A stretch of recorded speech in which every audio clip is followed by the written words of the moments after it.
You are listening to PastThink.com audiobook. Please like and subscribe, thank you. Chapter 65. Ma Chao captures Jiaming Pass, while Zhang Fei gets annoyed. Xuanda takes over Shu. It is Ma Chao who has spoken. Give me a troop of men, and I'll take Jiaming Pass, capture Xuanda, and make sure Lu Zhang hands over the 20 cities. So, first of all, Zhang Lu sends Huang Quan to Lu Zhang to say he will help. Then he gives Ma Chao 20,000 soldiers and dispatches him towards the pass.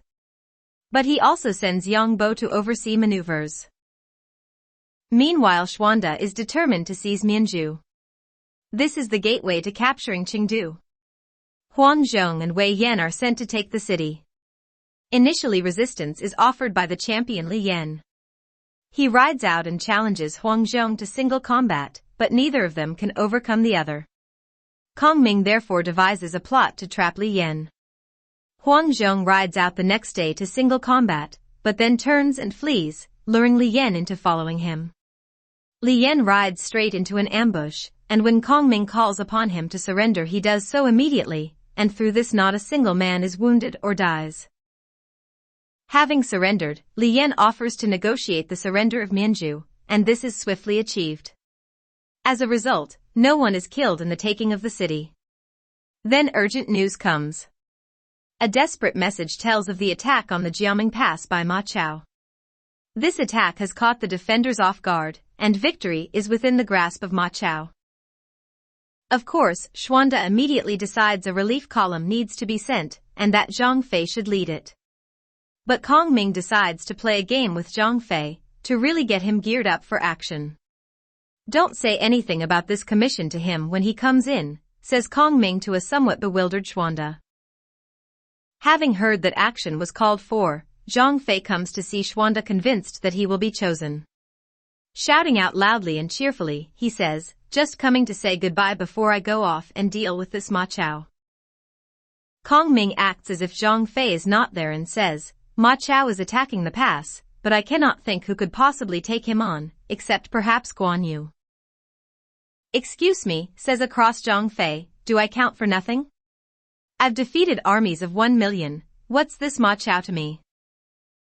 You haven't always been that wise, and Ma Chao is renowned for his courage. Remember how Cao Cao had to cut his beard and try to disguise himself in order to escape Ma Chao?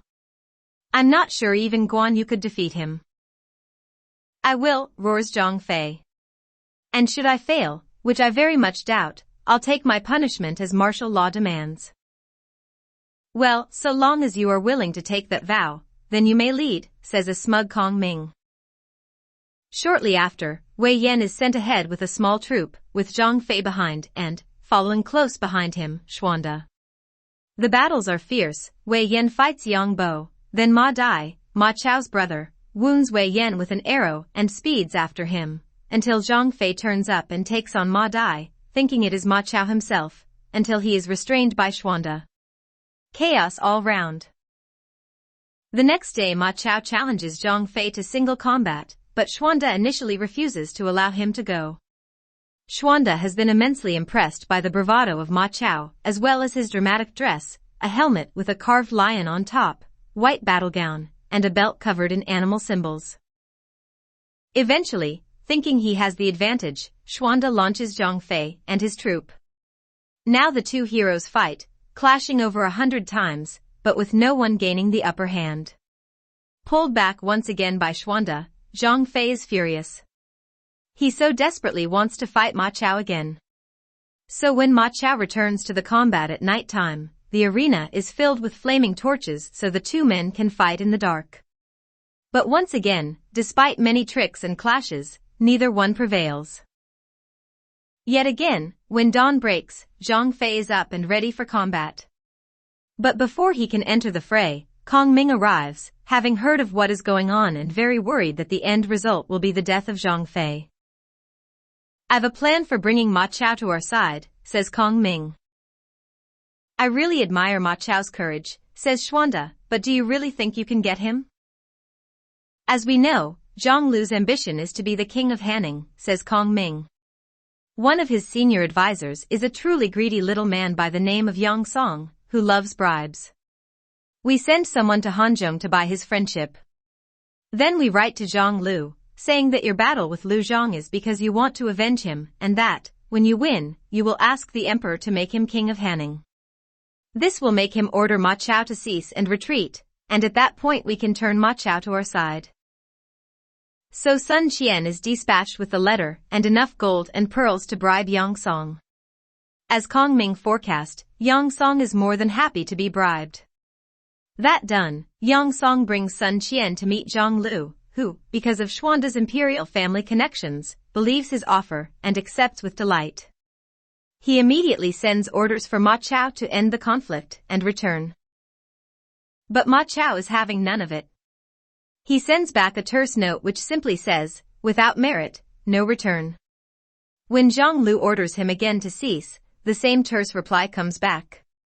When for the third time Ma Chao refuses, Guanzhong, having been primed by Sun Qian, says, I think this means Ma Chao is going to rebel, and soon he is circulating this rumor widely.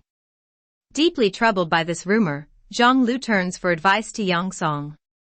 He recommends that Ma Chao be given 3 conditions to comply with, otherwise he will be executed. First, he must seize the land of Shu. Second, he must bring us Lu Zhang's head. And third, Xuanda's troops must be removed. But in case he does rebel, reinforce our defenses as well. To all this Zhang Lu agrees, and the demands are dispatched. Ma Chao is profoundly confused and bewildered by all this, but has no option but to stop the war and return. To make things worse, Guanzhong actively spreads rumors that, on his return, Ma Chao will try to overthrow Zhang Lu. This leads to troops being dispatched to prevent Ma Chao reaching Guanzhong. As a result, Ma Chao is trapped. This is exactly what Kong Ming has hoped for. And now is the time, he says, for someone to go and offer Ma Chao a way out. The messenger must tell him to come and join Xuanda. Right on cue, one of the former opponents of Xuanda, Li Hui, from the court of Lu Zhang, turns up wanting to join Xuanda because he has seen that he is a man of real virtue. It is he whom Kong Ming sends with the offer of help if Ma Chao will serve Xuanda. Off Li Hui goes, and upon meeting Ma Chao points out the hopelessness of his situation. You are a mortal enemy of Cao Cao, a useless man to Lu Zhang, and Guanzhong is poisoning the ear of Zhang Lu, so he doesn't want you either. He then offers Xuanda's proposal to join him. This is received with joy by Ma Chao. Within a few days he comes to offer his services to Xuanda at the Jiaming Pass. Then together they set out to conquer Chengdu.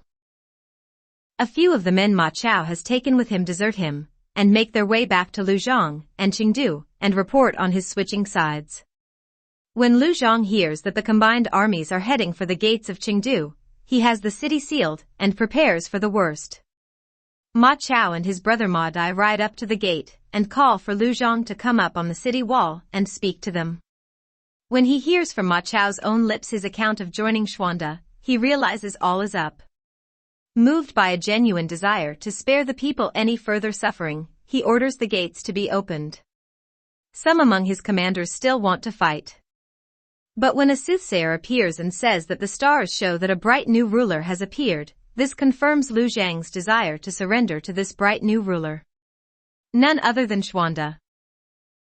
Xuanda's entrance into the city is greeted with rejoicing by the population. Xuanda forbids any retribution on those like Huang Quan or Lu Ba who have opposed him. This is despite the fact that they still do oppose him. And moved by this, even those two surrender. At first Xuanda wants to keep Lu Zhang in the city out of respect.